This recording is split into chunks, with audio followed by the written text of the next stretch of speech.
Hello everyone, and welcome to our market alert video for today, which is June 20, 2025. I hope this video finds you healthy, wealthy, and wise. I am Ken Moraif. I'm the founder and CEO of Retirement Planners of America. And our goal with all of these videos is to have more fun than a human being should be allowed to have when talking about all of this boring financial stuff. And so hopefully this week's video will be up to that standard. We have a lot to talk about. We had retail sales. We had the Federal Reserve came out and said what they said. And of course, the big gorilla in the room is the war in Iran and with Israel. And so we're going to talk about that as well. So we have a lot to get to. So let me bring Jordan Roach, Chief Investment Officer, here with me. Jordan, welcome. Good seeing you. Boring financial stuff. Has it been boring? I don't feel like it is around here. You know, in all the years that I did my radio show and now that we're doing this podcast, I can say, you know, people always say, do you ever run out of things to talk about? And the answer is no. Impossible.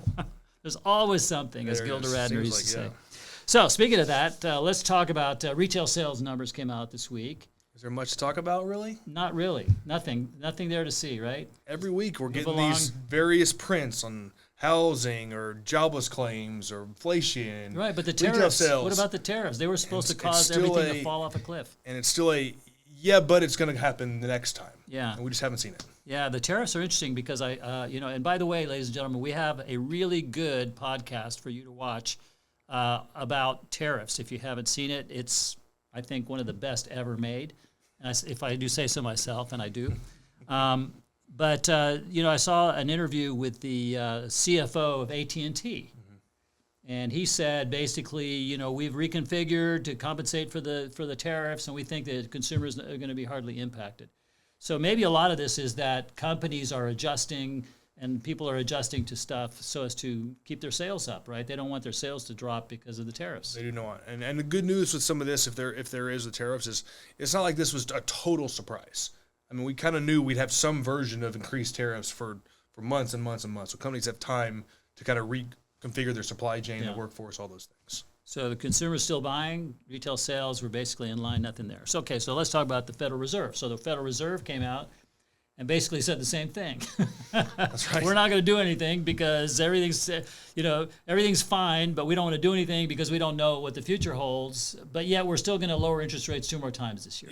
Yeah, they're doing, the reverse of how they approached things in 2020, 2021 when they got so things wrong, which was back then everything was, but look at all this data, and it's all transitory, and so we're going to forecast and say, it's all going to go away. Forget all this high inflation. Right now, what we're seeing is the reverse: is inflation's not as high, but it could be. Yeah. So we're gonna wait. So they went from forecasting, which was a terrible idea, because they're terrible forecasters. Our Federal Reserve is terrible forecast. So our business. Then they said, okay, we're not going to be forecasters anymore. We're going to be data dependent. Mm-hmm. And now they're back to being forecasters. Now we're back to forecasting. And their track record on forecasting is I don't know if they've ever got it right. Yeah, I mean that word is going to stick with them forever, right? It's a bad word. Transitory. Yep.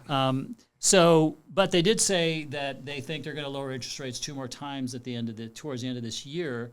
So basically, what they're saying then is they think that tariffs, the war, all the stuff that's going on, is not going to harm the economy, and therefore things are going to be fine, and we're going to lower interest rates. Which I think would be a surprise to us, honestly, in some respects. If they did 2, if they got 2 in this year, I think I would be surprised. Yeah. And it also says that they're honestly kind of forecasting, looking at data to say we actually do expect things to continue down this trend or stay in line. Mm-hmm. So I think they're just waiting to see, and I don't know when they're going to see enough to finally say we can do it. Right. Because they've seen quite a few things. Yeah, and so from an investment standpoint, if they lower interest rates or they keep saying these positive things, stock market, the bond market should be happy with that. I think largely so. Over time, right? In short spurts, maybe not. Over time, if the market can kind of see through the clouds and say, again, credit's going to kind of loosen again, monetary policy is going to be more of what we've used to, some version of the last 15 years, then you would think that stocks, bonds can kind of stay in this zone and have the ability to continue to move up. Yeah. Now, the other thing also, the word the word of the day right now is uncertainty, right? Everybody's uncertain. There's all this uncertainty. The market, investors are uncertain, employers are uncertain, businesses, everybody's uncertain. It's like even the Fed's uncertain. Everybody's uncertain. And so when you have uncertainty, what happens is investors tend not to invest. Mm-hmm. And so right now, it seems to me we're basically at maybe peak uncertainty. I mean, how much more uncertainty can you get than what we have now? We don't know whether tariffs are going to kill us or not. We don't know, as we record this, what's going on with Israel or not. We don't know about inflation. We don't know any Fed policy. We don't know any of these things. Right? Yeah, that's right. And so we're at peak uncertainty. So if all this uncertainty went away, that would probably release the rubber band, right? And the market could shoot up. Probably release it too hard in some respects, but that's right. As I think, a lot of this stuff, if it comes behind and where it's not so pervasive in our thinking, the market has, generally speaking, an optimistic path forward, stocks will continue to move up. I mean, it's the balance between, peak uncertainty is bad. So peak uncertainty is what we got, 2 months ago, and the market had no idea. So Liberation Day, boom, uncertainty. That's a bad galore. one. But there is a level of, uncomfortability, a level of uncertainty, which is actually good. I like that word, uncomfortability. If we know. I think we should replace uncertainty with uncomfortability. That's right. But okay, yeah.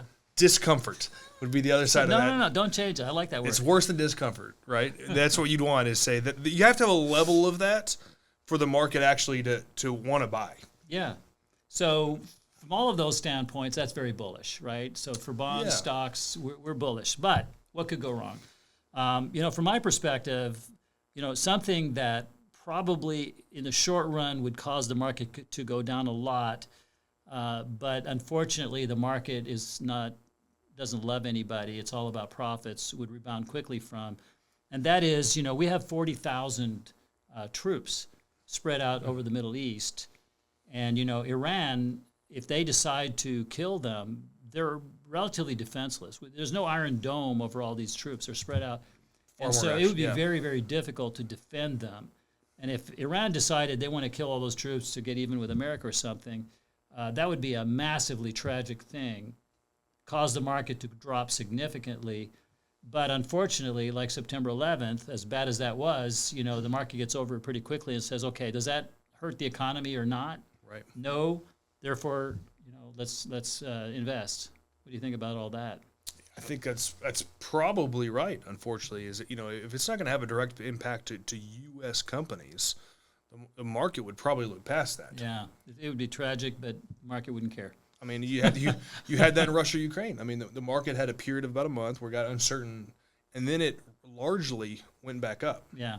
So it is when it comes to the market. Unfortunately, it's not about it's not about people. It is about profits. About profits, right? Yeah. So don't ever think, ladies and gentlemen, that the market loves you, because it doesn't. Okay, so so the other thing that could happen, which again we give this a low probability, is that China or Russia or Turkey or all of the above get involved, and suddenly we've got we're in a shooting war with the Chinese or the Russians or something. That would certainly cause the global markets to tank big time. Totally different scenario. Right. That would. And but at this point, that seems to be like a really remote probability. I think so. I mean, all of the interviews that I've seen, all the ambassadors and emissaries coming out of Russia or China, I mean, all of them talking about de-escalation. Yeah. So I think Russia's very unlikely. China is China, so you don't know. But that would obviously be a problem. But why would they want to? They get their oil from Russia. They don't need Iran's oil, even though they're getting it. That's right. So I think it's a low probability event, but something certainly that the markets would have to contend with. You know what I absolutely love? Putin. He wants to broker the peace treaty between. Sure, why not? Of all the people in the world. Makes a lot of sense. That is so rich. Let me broker the peace deal. Me, who is brokered the peace deal with Ukraine. So let's talk about something that is more likely to happen, that could cause, that we have precedent for, right? And that is Iran could shut down the Strait of Hormuz, where 20% of the world's oil travels through. And if they shut that down, then we could have something on the order of what happened in 73, 74 with the oil embargo, and that was a terrible bear market. That's one of the worst U.S. markets have ever seen in global markets. I mean, that's a 48%er top to bottom. Took about 2 years top to bottom And so that is not a good scenario. That is one where, I mean, all of our goods, at least a lot of our goods and services come from, oil products. Yeah. And so if there's an embargo there, they straight down, that supply chain gets gummed up. That is a problem. Yeah, and that could cause, because after the oil embargo, like you said, we had a terrible bear market and a recession. And so we're not as dependent on oil today as we were back then, but it certainly could have a very detrimental effect. So of all the things, the one that could hurt us the most would be has nothing to do with people, probably. Yeah, that's right. It's Hormuz. Yeah. So, Iran is not without leverage. No. Despite what you see on TV, where Israel is like beating them up and they're losing the war, they're not without leverage, and certainly, we could see some severe repercussions from that. So that brings me to our philosophy, right? Which is we work with people who are over 50, who are retired or retiring soon. So if you're in that demographic, taking a 40% drop in your investments, or a 50 or a 60, like what happened in 2008, that could crimp your style. That could cause you not to retire when you want to, could cause you not to have the lifestyle you want when you are retired. So having a strategy to address that, if you're in that demo, is important. No question, because you don't know which one of these catalysts could lead to a prolonged sell-off. You just don't know. You don't know how deep the sell-off is going to be, how the market's going to price it in. So having an ability to say, we don't know, but our strategy is saying something's off here, gives us a tremendous amount of peace of mind. Yeah. And, our strategy, I've said this many times because we're proud of it, it helped us to sell in November of 2007 all of our stocks before, a year before Lehman collapsed, before the stock market crash of 2008. And we have every confidence that our strategy will help us if something else were to happen, such as these things. Now, hopefully, it's kind of the thing like you don't want to ever use your insurance because that means something bad happened. Right. But it's nice to have it, to know that, hopefully it can protect you. Absolutely. Again, look at these. We don't think, necessarily certainly not all of these, even one of them might not happen. But, again, if we go back to the 40s and look at all these big geopolitical events, over half the time, 1 month post these things kicking off, markets are down. How much they're down varies. Yeah. So we want to be able to navigate those types of scenarios. So, ladies and gentlemen, one of the things that we are very fortunate to be able to do, and that is to create what we call SCWPS. And if you guys don't know what SCWPS is the acronym for Second Childhood Without Parental Supervision. And so when a client of ours retires, we call them a SCWPer, and we tell them to get out of here, let us worry about all this stuff so that you don't have to. Go be a kid, go play, have fun, stop bothering me. And so if that appeals to you and you'd like to have more peace of mind than you have now, we'd like to see if we can make that happen for you. So go to our website, it's rpoa.com.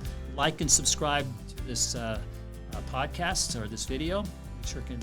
That would help us out a lot. Share it with your friends. And as always, I hope this video found you healthy, wealthy, and wise. And we'll talk soon.